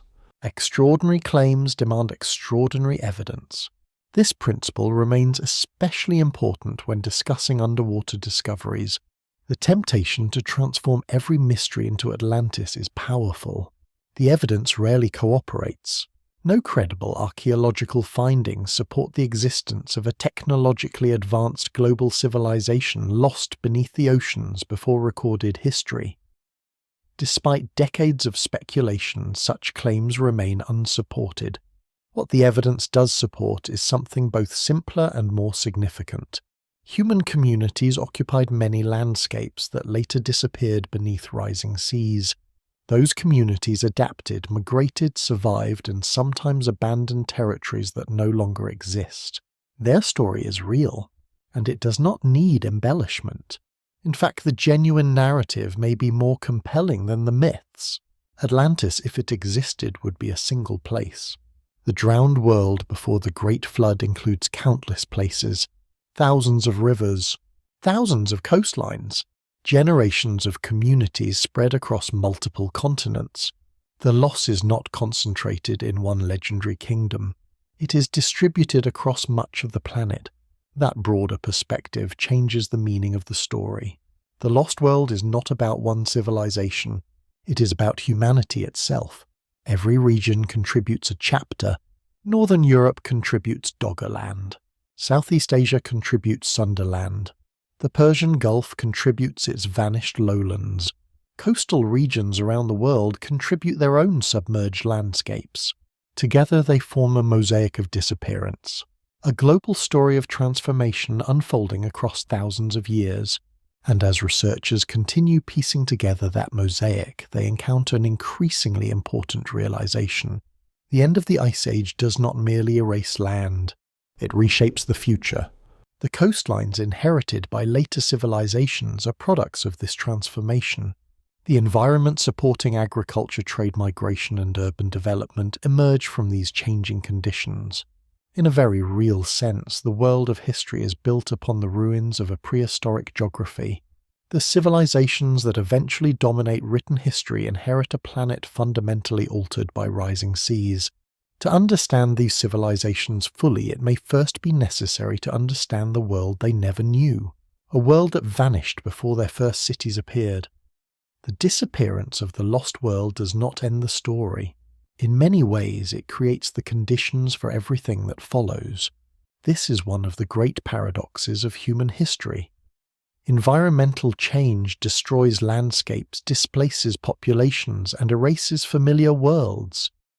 Yet those same transformations often open new possibilities. The end of one chapter becomes the beginning of another. By the time sea levels approach their modern position, humanity is living on a planet profoundly different from the one inhabited during the height of the Ice Age. The changes are not merely geographical. They are ecological, climatic, cultural. The map itself has been rewritten. Entire corridors of movement disappear beneath water. Regions that were once connected become separated. Former lowlands become seas. New coastlines emerge where none existed before. Human communities must adapt to this altered reality. For thousands of years, adaptation has been a recurring theme of the story. People relocate as environments shift. They modify hunting strategies. They exploit new resources. They build social networks capable of surviving uncertainty. Now those skills become even more important. The world settling into existence after the Great Floods is not stable in every respect, but it is becoming more recognizable. Temperatures generally warm. Massive continental ice sheets retreat. Sea level rise slows compared to the most dramatic phases of the post-Ice Age transition. The pace of environmental transformation begins to ease. For human populations, this creates opportunities. Landscapes become more predictable. Seasonal patterns stabilize. Ecosystems establish new balances. In several regions, communities begin experimenting with ways of life that would have been difficult or impossible under earlier conditions. Agriculture eventually emerges, not everywhere at once, not because of a single invention, but through a long process involving countless generations observing plants, animals, and seasonal cycles. The details vary from region to region. Scholars continue debating specific pathways and timelines. Yet there is broad agreement that the environmental changes accompanying the end of the Ice Age play an important role in shaping the context in which agriculture develops. The world is becoming different, and humanity is becoming different with it. For most of human existence, mobility has been essential. Communities move to follow resources. Hunting and gathering require flexibility. Seasonal migration often forms part of everyday life. Agriculture changes that relationship. Gradually, some populations become more tied to specific places. Permanent settlements grow. Villages appear. Later, towns and cities emerge. Civilization in the familiar sense of the word begins taking shape. Yet beneath those future developments lies an often overlooked reality. Many of the landscapes where civilization eventually flourishes are themselves products of the transformations that ended the lost world. River systems adjust to new conditions. Coastal environments stabilize. Fertile floodplains become increasingly important. The geography inherited by the first farmers is not ancient and unchanging. It is newly formed. The foundations of history are surprisingly recent. This realization can feel unsettling. Modern maps encourage the illusion of permanence. Coastlines appear fixed. Seas seem eternal. Continents look stable. The end of the Ice Age reveals how misleading that impression can be. A few thousand years earlier, entirely different landscapes exist. A few thousand years later, civilizations treat the new geography as though it has always been there. Memory is short compared to geology. Entire worlds can disappear and be forgotten. This process occurs repeatedly throughout history. Human societies often adapt so successfully to changing conditions that later generations struggle to imagine the environments that preceded them. The people building the first cities in Mesopotamia do not remember Doggerland. The builders of ancient monuments around the world do not know the drowned plains of Sunderland. The lost world has already faded into deep prehistory. Its physical traces survive. Its memory largely does not, yet the influence remains. Migration patterns shaped by changing coastlines help determine where populations settle. Environmental pressures encourage innovation. New geographic barriers alter communication routes. The disappearance of old landscapes contributes indirectly to the creation of new cultural worlds. History does not begin after the flood. History emerges from the flood. The distinction matters because it shifts attention away from catastrophe alone and toward transformation. The lost world is often imagined as a tragedy. In many respects it certainly is. Homelands vanish. Ecosystems disappear. Communities abandon territories occupied for generations. But the story is also one of continuity. Human beings survive. Knowledge survives. Culture survives. Adaptation survives. The descendants of those who witness rising seas continue building lives in altered environments. They do not simply endure change. They shape what comes next. This perspective becomes especially important when examining archaeological evidence. Researchers increasingly recognize that prehistoric populations are active participants in history, rather than passive recipients of environmental forces. Climate influences human decisions. It does not determine them completely. People respond creatively. They innovate. They cooperate. They migrate. They transform challenges into opportunities whenever possible. That flexibility helps explain one of the most remarkable facts about the end of the Ice Age. Despite extraordinary environmental upheaval, humanity does not collapse. On the contrary, the period eventually gives rise to some of the most significant developments in human history. Agriculture spreads, settlements expand, trade networks grow, complex societies emerge, civilizations appear. The world before the Great Flood disappears, but humanity enters a new era. The contrast is striking. A visitor observing Earth from above over several thousand years would witness vast territories drowning beneath rising seas. Entire ecosystems would shift position. Ice sheets would retreat across continents. At the same time, human populations would become increasingly numerous, interconnected, and sophisticated. Loss and progress would unfold together. Neither fully explains the story without the other. Perhaps this is why flood narratives remain so powerful. They rarely focus solely on destruction. They often include survival, renewal, beginnings hidden within endings. Even when interpreted through purely historical and geological lenses, the pattern remains recognizable. The world ends. Another world begins. Yet before that transition can be fully understood, it is necessary to return to the evidence itself. Because despite decades of research, enormous uncertainties remain. The oceans still conceal most of the lost world. Scientists have uncovered fragments. The complete picture remains beyond reach, and hidden within those missing pieces may be discoveries capable of transforming our understanding of humanity's deep past once again. The deeper scientists look beneath the oceans, the more they encounter a strange mixture of certainty and mystery. Some facts are now firmly established. Sea levels rise dramatically after the last ice age.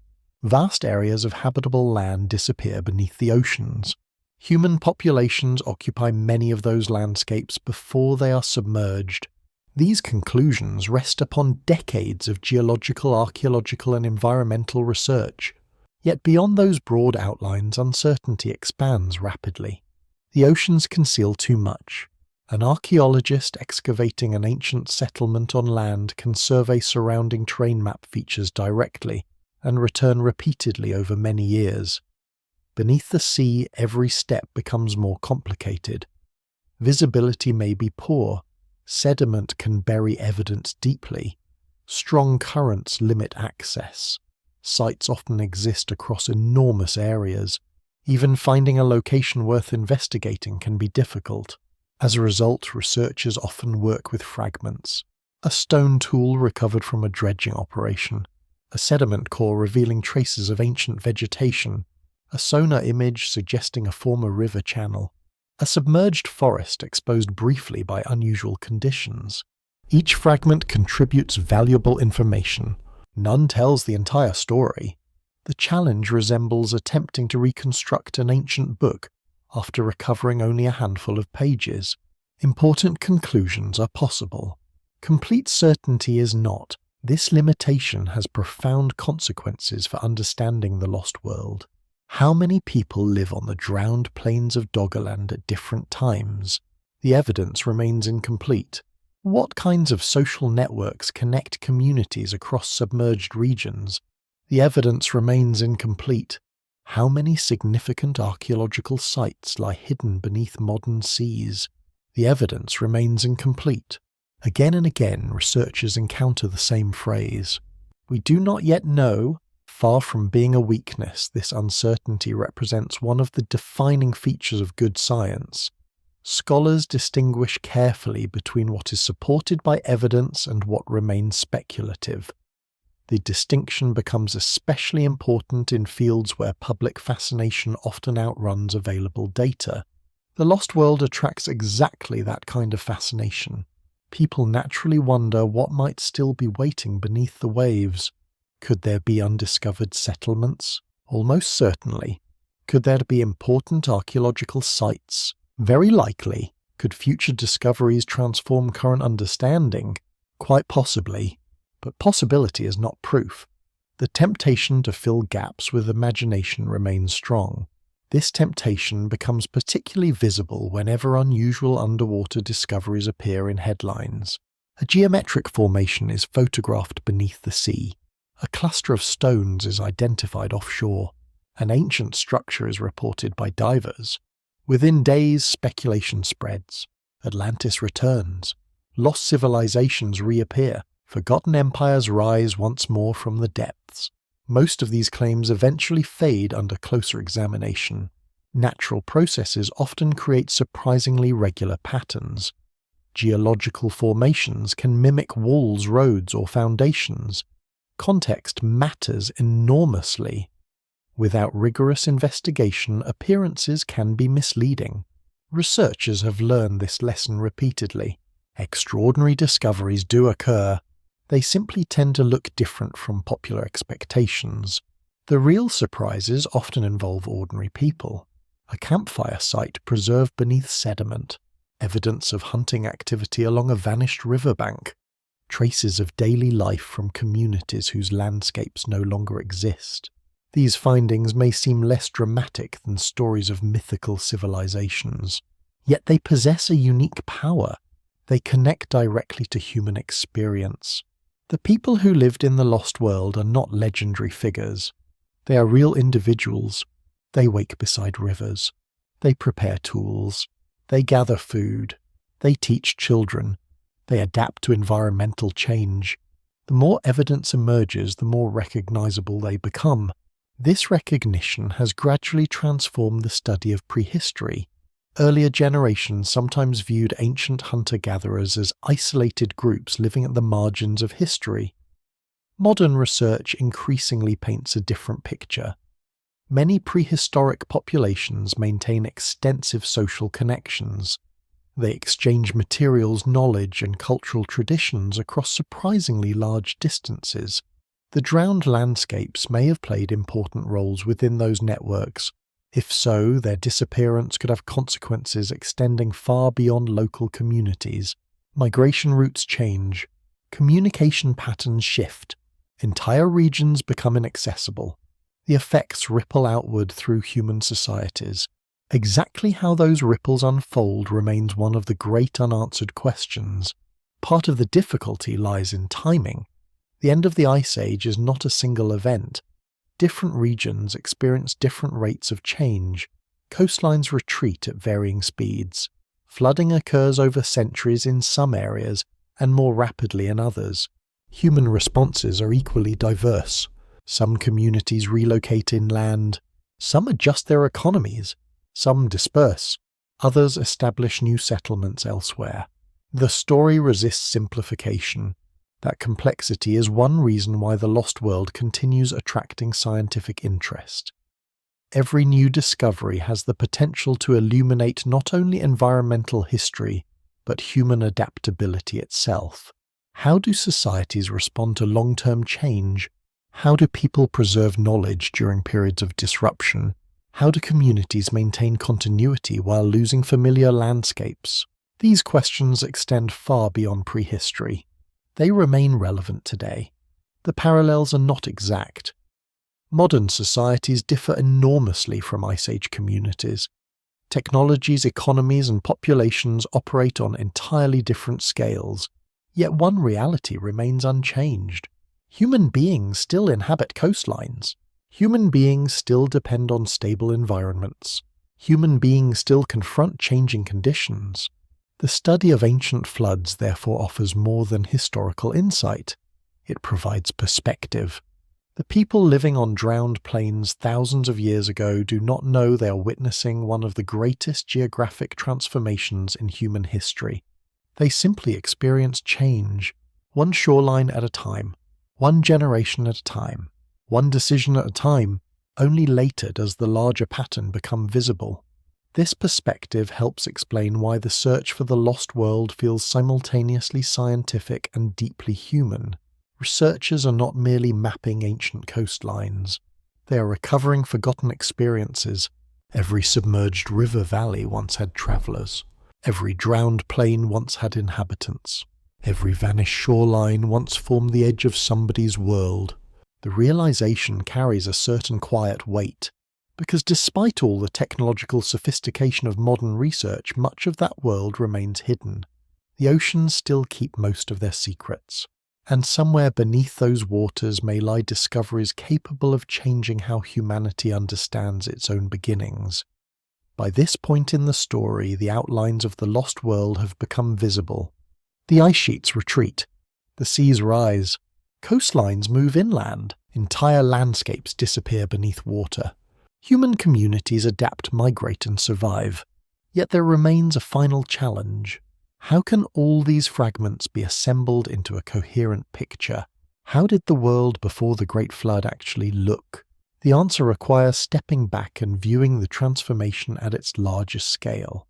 Imagine standing on Earth near the end of the last ice age. The planet would feel familiar in some ways and profoundly unfamiliar in others. The sky would be the same. The stars would follow the same paths. Rivers would flow downhill as they always have. Human beings would laugh, work, worry, and hope much as they do today. Yet the geography would be startlingly different. The modern world would seem incomplete. The North Sea would not exist in its current form. Instead, broad plains would stretch between Britain and continental Europe. Rivers would cross open landscapes where ships now travel. Wetlands and forests would occupy regions hidden beneath modern waters. Farther east coastlines around Southeast Asia would extend far beyond their present positions. Large areas now submerged beneath tropical seas would form continuous land. Rivers would connect territories that later become islands separated by water. The Persian Gulf would look unfamiliar as well. Areas currently occupied by shallow marine waters would instead contain lowlands shaped by river systems. Environmental conditions would vary over time, and scholars continue debating the details, but the geography would unquestionably differ from what exists today. Around Australia, coastlines would reach farther outward. In many regions across the world, the sea would stand far beyond its modern boundaries. The continents themselves would appear larger. Humanity would inhabit a planet containing millions of square kilometers of land that no longer exist. This realization is perhaps the most important lesson of all. The lost world is not a single location. It is an entire category of landscapes. There is no one drowned continent, no single vanished kingdom, no solitary flood. Instead, there are countless local stories connected by a shared global process. That process unfolds over thousands of years. The scale is almost difficult to comprehend. Modern societies often think in terms of generations, elections, lifetimes, or centuries. The end of the Ice Age operates across longer horizons. Entire cultural traditions emerge and disappear while coastlines continue shifting. Landscapes transform so gradually that individual observers may never fully grasp what is happening, and yet the cumulative effect is enormous. If a person could witness every century of change compressed into a few minutes, the experience would be astonishing. Rivers would migrate, wetlands would spread, shorelines would retreat, islands would appear, peninsulas would become archipelagos, plains would vanish beneath advancing seas. The world would seem alive, reshaping itself before their eyes. This perspective helps explain why flood narratives remain so deeply embedded in human imagination. The reality behind them is not necessarily a single apocalyptic event. It is something broader and perhaps even more profound. Human beings are witnessing the transformation of their world, not metaphorically, literally. Land disappears, water advances, the familiar becomes unfamiliar. Few experiences are more likely to leave lasting impressions upon memory and culture. Yet another important truth emerges from the evidence. The lost world is not entirely lost, not in the absolute sense. Fragments survive everywhere. Ancient river channels remain etched into the seabed. Submerged forests preserve traces of vanished ecosystems. Stone tools rest beneath layers of sediment. Animal bones emerge from fishing nets. Every discovery acts as a thread connecting the present to the distant past. Taken individually, these threads may appear fragile. Taken together, they form something remarkably durable. A record, incomplete certainly, fragmentary without question, but real. The drowned landscapes continue speaking through the evidence they leave behind. Scientists listen through sonar surveys, through sediment cores, through underwater excavations, through fossils and artifacts.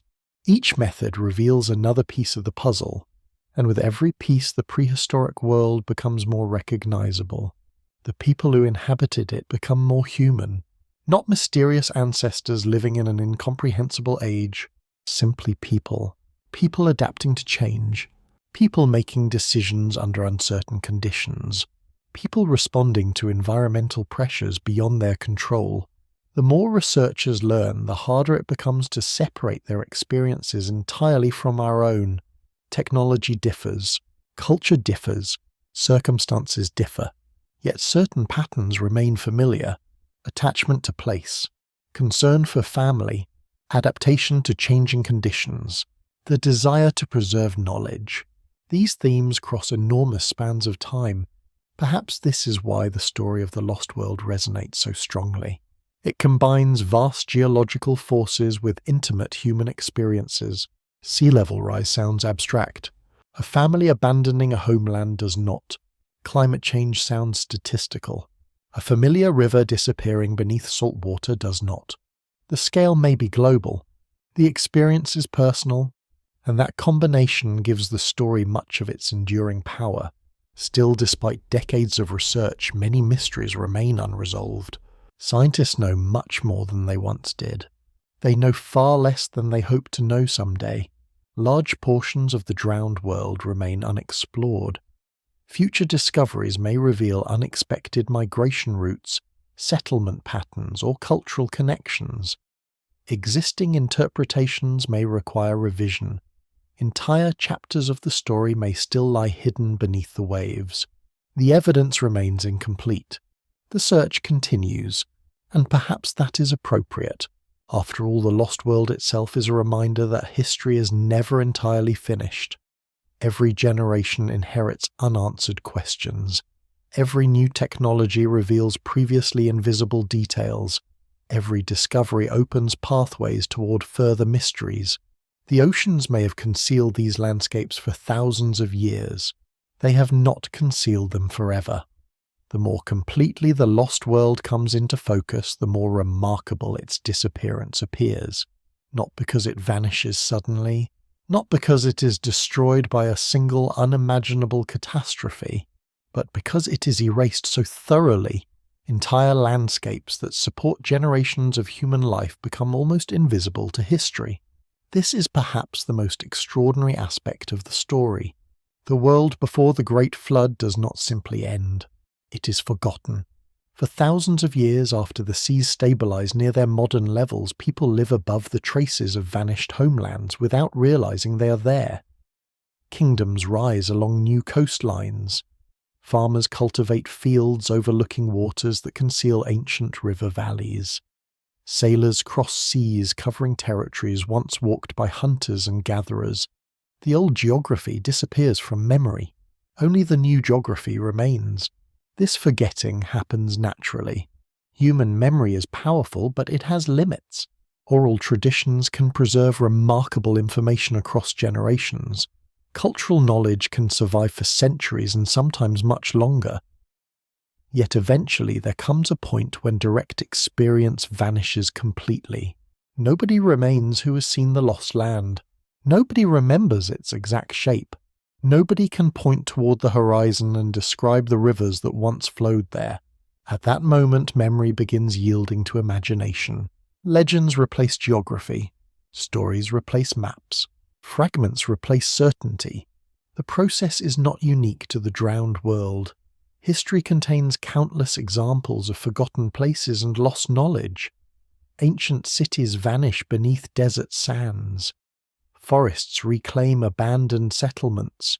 Rivers alter their courses and leave former communities stranded. Yet the sea possesses a unique ability to erase. A ruined city on land may leave walls. A drowned plain often leaves nothing visible at all. Water becomes a kind of curtain separating past and present. This is why the rediscovery of submerged landscapes has been so significant. It represents more than an archaeological achievement. It is a recovery of memory on a civilizational scale. Humanity is relearning parts of its own story. The process remains incomplete. Researchers continue mapping ancient coastlines and investigating underwater sites. New technologies reveal details unimaginable only a few decades ago. High-resolution sonar systems can reconstruct landscapes hidden beneath the seabed. Advanced environmental analyses can identify vegetation patterns, climate conditions, and former ecosystems. The lost world is becoming visible once again, not physically, scientifically. The distinction matters because scientific reconstruction differs from myth-making. Myth often fills gaps with certainty. Science acknowledges uncertainty. It accepts incomplete evidence and gradually refines its conclusions as new information appears. Throughout the study of drowned landscapes, that humility has proven essential. Some early theories have been revised. Others have grown stronger. Many questions remain unresolved. Researchers still debate aspects of population size, migration routes, environmental timing, and cultural impacts. The evidence continues evolving.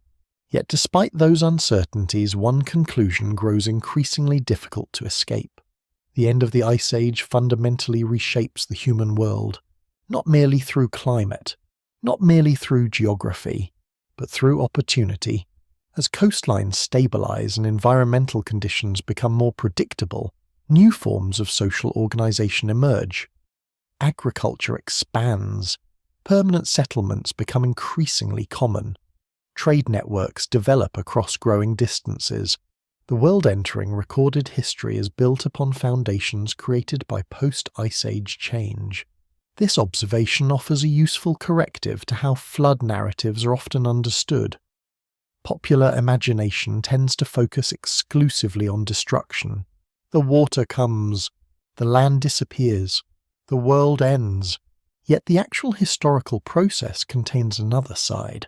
The water comes, the land disappears, a new world begins. The transformation is both an ending and a beginning simultaneously. That duality appears repeatedly throughout human history. Environmental change creates challenges. People adapt. New possibilities emerge. Old possibilities vanish. The pattern never stops. The story of the lost world simply represents one of the largest examples ever experienced by modern humans. Viewed from a sufficiently broad perspective, it becomes clear that the world before the Great Flood is not merely a vanished place. It is a turning point, a bridge connecting two vastly different eras of human existence. On one side lies the Ice Age world, a world of expansive continental shelves, enormous ice sheets and lower seas. On the other side lies the familiar world of recorded history, a world of recognizable coastlines, emerging civilizations and growing populations. Between them stands the flood, not one flood, many floods, many transformations, many centuries of environmental change. Together they create the transition. This understanding helps explain why the topic continues attracting attention far beyond academic circles. The story combines some of humanity's deepest interests: origins, survival, loss, discovery, memory. It also contains a subtle reminder: the landscapes surrounding modern societies are not permanent. They feel permanent. That is different. People naturally assume that familiar geography will remain unchanged. Cities seem fixed. Coastlines appear stable. The map hanging on a wall looks authoritative and enduring. The drowned world reveals otherwise. Maps change. Seas move. Land disappears. What feels timeless may simply be temporary on a longer scale.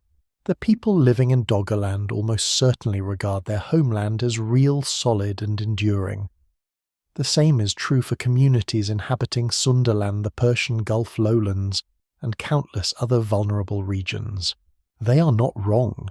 The land is real. The land is home. The land supports life, yet is also part of a larger system that never stops changing. This perspective can feel unsettling. It can also be strangely reassuring. Human beings have confronted change before, on scales far greater than those experienced by most civilizations. They have adapted repeatedly. They have survived repeatedly. The evidence preserved beneath the oceans is in many ways a monument to that resilience. Every recovered artifact represents continuity. Every ancient tool represents survival. Every submerged landscape represents people who lived through uncertainty and left traces behind. The lost world disappears. Humanity remains. And in that simple fact lies one of the most important lessons hidden beneath the waves. In the end, the lost world before the Great Flood is neither a legend nor a single place. It is a reality scattered across the planet. A reality hidden beneath oceans, buried beneath sediments, and preserved in fragments waiting to be discovered. The story begins with ice. It ends with memory. Between those 2 points unfolds one of the greatest transformations ever witnessed by human beings. For thousands of years, enormous ice sheets dominate large portions of the Earth. Sea levels remain far lower than they are today. Vast plains stretch across areas that modern maps identify as ocean. Rivers cross landscapes now concealed beneath waves. Forests grow where ships eventually sail. Human communities establish lives in territories that later generations will never see. Then the climate changes. Not overnight, not through a single catastrophic moment, but through a gradual process whose cumulative power proves immense. Ice melts, the oceans rise, coastlines retreat. The geography of the world begins to shift. At first the changes seem manageable. Communities adapt. People move. New opportunities emerge as old ones disappear. Human resilience allows survival through conditions that would challenge any society. Yet adaptation cannot preserve the land itself. Century after century the sea advances. Low plains vanish. Wetlands expand. Former river valleys become estuaries. Entire regions disappear beneath water. Some landscapes endure dramatic catastrophes along the way. Glacial lakes burst. Floodwaters surge across vast areas. Tsunamis strike vulnerable coasts. These events leave marks upon the geological record and perhaps in ways that remain difficult to prove upon human memory as well. The evidence does not support a single worldwide flood engulfing every continent. What it reveals instead is something more complex and ultimately more compelling. A world transformed through countless local experiences, millions of individual lives, thousands of generations. Many different floods woven together into one immense story of environmental change. As the centuries pass, the old geography continues shrinking. Doggerland disappears beneath the North Sea, Sunderland fragments into islands, ancient lowlands in the Persian Gulf vanish beneath marine waters. Similar transformations unfold around the globe. The continents become smaller. The oceans become larger. The modern world gradually takes shape. Then something equally remarkable occurs. Humanity forgets. Not completely, not all at once, but steadily. The drowned landscapes slip beyond living memory. New generations inherit coastlines that feel permanent. Civilizations emerge on terrain reshaped by rising seas. Written history begins after much of the transformation has already occurred. The world before the flood fades into prehistory. For thousands of years it remains hidden. Then science begins uncovering it again. Fishermen recover ancient bones. Researchers map submerged river systems. Archaeologists find tools resting beneath the sea. The ocean slowly returns pieces of the story. Each discovery reveals another fragment of a forgotten reality. Together those fragments produce a profound realization. Modern humanity occupies only the latest version of Earth. The landscapes familiar today are not timeless. They are recent. The coastlines defining continents are products of change. The world inherited by civilization is built upon the remnants of another world. That realization may be the most important legacy of all. The lost world before the Great Flood reminds us that history extends far beyond written records. It reaches into ages when entire landscapes existed where oceans now lie. It reaches into times when human communities watch their environments transform across generations. It reaches into a past so deep that memory itself struggles to follow. Yet traces remain. A river channel beneath the seabed, a stone tool recovered from a fishing net, a submerged forest revealed briefly by retreating tides. These fragments connect the present to vanished worlds. They remind us that disappearance is not the same as erasure. Something survives, not always enough to answer every question, often enough to continue the search. And perhaps that search is fitting. The lost world was never truly a single destination. It was a living landscape filled with countless lives, decisions, journeys, and memories. No discovery will ever recover all of it. Too much has vanished. Too much remains buried beneath water and time. Yet the outline is visible now. A great human world existed before the seas reached their modern shores. It flourished. It changed. It disappeared. And in doing so, it helped shape everything that came after. Word count 1086. The sea appears calm from above. A traveller standing on a modern coastline sees waves rolling toward shore, hears wind moving across open water, and watches sunlight reflecting from the surface. Nothing in that ordinary scene suggests the immense history concealed below. Yet beneath countless oceans and seas lie traces of forgotten landscapes. Ancient river valleys still follow their courses through darkness. Buried forests rest where roots once reached into open air. The remains of distant ecosystems sleep beneath layers of sediment, and scattered among them are the faint traces of human lives. People who walked across plains now drowned. People who watched coastlines slowly change.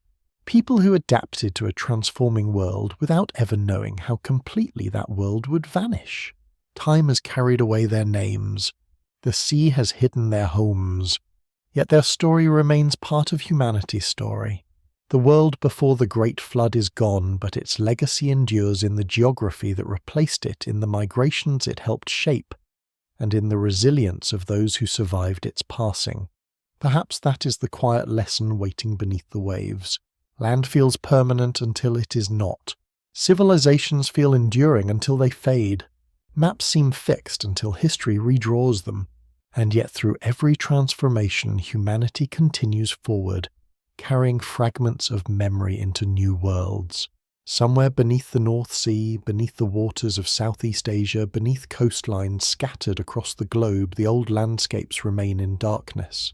Not lost entirely, only hidden, waiting patiently beneath the tides where rivers once flowed, and horizons once stretched toward distant skies. And above them the modern world continues often unaware that it rests upon the memory of another Earth,